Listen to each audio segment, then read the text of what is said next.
m'appelle Alain Goua, je suis né il y a déjà bien longtemps sur le deuxième plateau jurassien et je suis venu en forêt de Chaux pour mon travail. Je suis forestier dans cette forêt depuis un peu plus d'une trentaine d'années maintenant. Il y en a certains qui disent que j'y ai pris racine. C'est vrai que au contact des chênes, des bouleaux, des pins, des trembles, je me suis quelque peu enraciné et il y a eu une certaine osmose entre ce milieu et moi-même. Et à force de parcourir ces grands bois, eh bien, ces forêts m'ont inspiré, je suis devenu conteur. Et il y a peu, j'ai décidé de fixer les idées, les images que la forêt m'avait procurées, sont fixées dans mon esprit, de les mettre sur papier.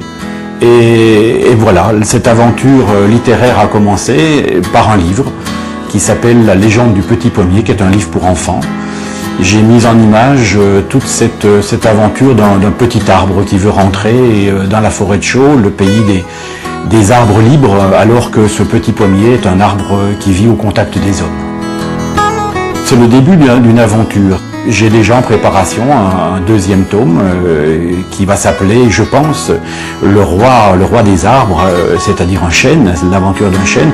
Et puis petit à petit arriveront dans ces aventures-là d'autres personnages, notamment des oiseaux, car le monde, la gente ailée m'inspire beaucoup.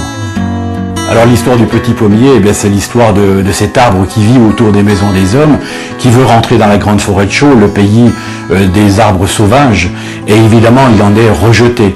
Il faudra l'amitié d'un petit bouleau pour le faire pénétrer dans cette forêt, et pour le remercier, eh bien, le petit pommier donnera à ce petit bouleau son secret.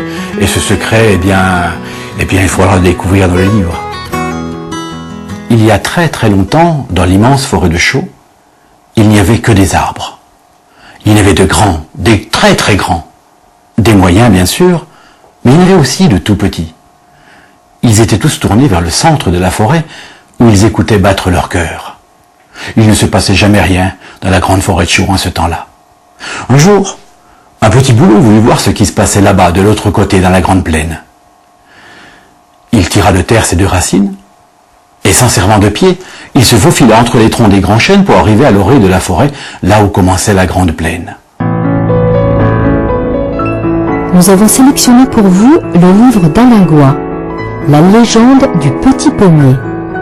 Retrouvez-le aussi sur notre site france3.fr.